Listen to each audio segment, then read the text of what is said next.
निर्दलीय प्रत्याशी के तौर पर हम नामांकन कराए थे और जब उनका नामांकन कैंसिल हुआ तो ऐसे में हम जयराम जी देखे कि इस विधानसभा में, और हम पहले से पार्टी में थे, फाउंडर मेंबर रहे हैं हम जेएलकेम का। तो इस हिसाब से जयराम जी का द्वारा मैसेज आया और हम जयराम जी के पास मिल करके, और जयराम जी ने समर्थन हमको दिया है। पूरे पार्टी का जो जितने भी कार्यकर्ता हैं उनको सबको आह्वान भी किए हैं कि हमारा समर्थित उम्मीदवार, हमारे जेएलकेम का समर्थित उम्मीदवार राजेश राज और श्रीराज मेहता श्री मनोज कुमार यादव जी वहाँ के प्रत्याशी थे, लेकिन किसी कारण त्रुटिवश उनका नामांकन रिजेक्ट किया जा चुका है।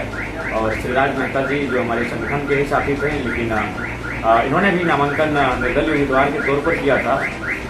और चूँकि अब ऐसी परिस्थिति जहाँ कोटा में हमारा प्रत्याशी नहीं रहा, तो हम लोग पूरा संगठन इन्हें समर्थन करता है। बड़ा जो मुद्दा है ना, यहाँ बेरोजगारी का है और पलायन का है, भूखमरी का है। ये लगातार इस बात को हम बार बार दोहरा इसलिए रहे हैं कि यहाँ का जो समस्या है वो झारखंड अलग होने के बाद से ही लगातार बढ़ते जा रहा है। अगर हमारे पूरे देश की बात करें तो 45% खनिज संपदा हमारे झारखंड राज्य में अकेले है, और उसके बाद भी यहाँ के बच्चे गरीब हैं, असहाय हैं, मतलब पढ़ने के लिए उसको व्यवस्था नहीं मिल पा रहा है। सब कुछ होते हुए भी हम लोग एकदम पीछे चले गए, उसको सुदृढ़ करें।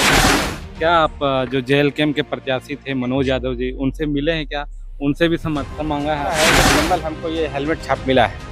ये एक हिसाब से ये सुरक्षा का दृष्टिकोण से भी एक बेहतर बढ़िया हमको एक चुनाव चिन्ह मिल गया है जो सबके पास में रहता है। सबको इस हेलमेट से जानते हैं, और इस बार हम ये आग्रह करते हैं कोडरमा की जनता से कि इस बार हेलमेट छाप पर बटन दबा करके और अपने आप को सुरक्षित करें। कोडरमा विधानसभा में आज तमाम प्रत्याशियों का सिंबल मिल रहा है। कितने प्रत्याशी लड़ेंगे मैं बता दूं, कोडरमा विधानसभा में कुल 19 प्रत्याशियों ने अपना नॉमिनेशन करवाया था, जिसमें 3 प्रत्याशियों का नॉमिनेशन रद्द हो गया था। वहीं 3 प्रत्याशियों ने नाम वापस ले लिया था। तमाम 13 प्रत्याशी अब कोडरमा विधानसभा के मैदान में हैं।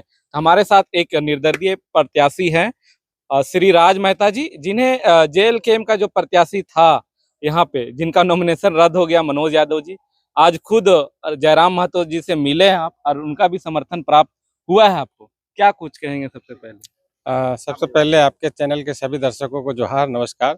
ये बहुत ही हर्ष हुआ है कि जयराम जी का जो है सो समर्थन प्राप्त हुआ है।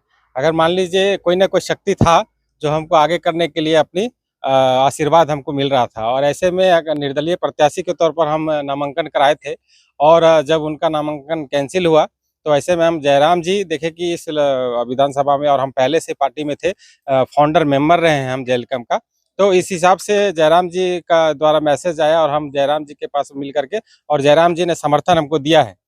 पूरे पार्टी का जो जितने भी कार्यकर्ता हैं उनको सबको आह्वान भी किए हैं कि हमारा समर्थित उम्मीदवार, हमारे जेएलकेम का समर्थित उम्मीदवार राजेश राज और श्रीराज मेहता जी हैं। क्या हमारे साथ बैठे हैं हमारे बड़े भाई श्रीराज मेहता जी, जो कोडरमा विधानसभा से संबंध रखते हैं। हालांकि पार्टी के द्वारा श्री मनोज कुमार यादव जी वहाँ के प्रत्याशी थे, लेकिन किसी कारण त्रुटिवश उनका नामांकन रिजेक्ट किया जा चुका है। और श्रीराज मेहता जी जो हमारे संगठन के ही साथी थे, लेकिन इन्होंने भी नामांकन निर्दलीय उम्मीदवार के तौर पर किया था। और चूँकि अब ऐसी परिस्थिति जहाँ कोटा में हमारा प्रत्याशी नहीं रहा, तो हम लोग पूरा संगठन इन्हें समर्थन करता है।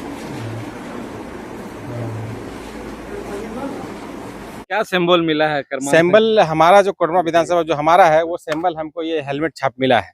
ये एक हिसाब से ये सुरक्षा का दृष्टिकोण से भी एक बेहतर बढ़िया हमको एक चुनाव चिन्ह मिल गया है जो सबके पास में रहता है। सबको इस हेलमेट से जानते हैं, और इस बार हम ये आग्रह करते हैं कोडरमा की जनता से कि इस बार हेलमेट छाप पर बटन दबा करके और अपने आप को सुरक्षित करिए। जिस प्रकार से लगातार पूरे क्या मुद्दे हैं कोडरमा विधानसभा के? कोडरमा विधानसभा का सबसे बड़ा जो मुद्दा है ना, यहाँ बेरोजगारी का है और पलायन का है, भूखमरी का है। ये लगातार इस बात को हम बार बार दोहरा इसलिए रहे हैं कि यहाँ का जो समस्या है वो झारखंड अलग होने के बाद से ही लगातार बढ़ते जा रहा है। अगर हमारे पूरे देश की बात करें तो 45% खनिज संपदा हमारे झारखंड राज्य में अकेले है, और उसके बाद भी यहाँ के बच्चे गरीब हैं, असहाय हैं, मतलब पढ़ने के लिए उसको व्यवस्था नहीं मिल पा रहा है। सब कुछ होते हुए भी हम लोग एकदम पीछे चले गए, उसको सुदृढ़ करेंगे हम।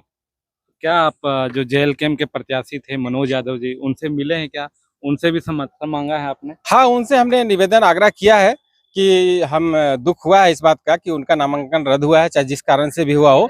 लेकिन उनसे हम आग्रह किए हैं कि आप हमारे समर्थन में, पार्टी जब सुप्रीमो हमारे हैं टाइगर जयराम जी, अगर समर्थन दे दिए हैं तो आप भी जो है सो एक स्टार प्रचारक हैं पूरे राज्य में, आपका नाम है और हम चाहते हैं कि हम लोग मिल करके इस चुनाव को लड़ेंगे और जीतेंगे। इस हिसाब से आप हमारे साथ में आकर के काम करिए, मदद करिए।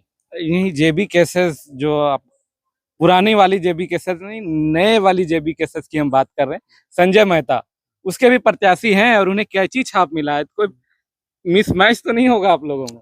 नहीं नहीं, मिसमैच नहीं इसलिए होगा क्योंकि हमारा जो सैंबल मिला है वो हेलमेट छाप मिला है और हेलमेट छाप लोगों तक पहुंच चुका है। मतलब हर घर में हेलमेट छाप के लिए मतलब प्रचार भी हुआ था और उसके बाद लोकसभा में आप लोग के प्रत्याशी थे, उनको भी हेलमेट मिला था। हाँ, उनका प्रचार बहुत हुआ। अगर मतलब कहिए तो अदला बदली के हिसाब से भी देखा जाए तो अगर हेलमेट मिला है हमको संजय तो मेहता का हेलमेट था। हाँ, संजय बाबू का हेलमेट मिला है, इधर जयराम दा का भी आशीर्वाद मिला है, मतलब उनका समर्थन प्राप्त हुआ है। एक तरफ से सैंबल के तौर पर कहें या तो फिर जयराम जी पूरे आएंगे प्रचार करने के लिए? हाँ, जयराम जी से बातचीत हुआ है क्योंकि उनका बिजी शेड्यूल है और वो बहुत काफी मेहनत कर रहे हैं, उनका खाना खाने का समय नहीं मिल रहा है। और झारखंड में अगर वो निकले हैं बदलाव लाने के लिए, क्योंकि यहाँ पर झारखंड में क्या है ना, झारखंडियत को स्थापित करना है। खाद्यान्न आधारित नियोजन नीति, खाद्यान्न आधारित स्थानीय नीति आपका ये सब लागू करना है और इस पर ही हम लोग काम कर रहे हैं क्योंकि पूरे झारखंड में इसी का रोना रोया जा रहा है। क्योंकि झारखंडी कौन है इसका अभी तक चिन्हित नहीं किया गया, इसी पर हम लोग काम करेंगे।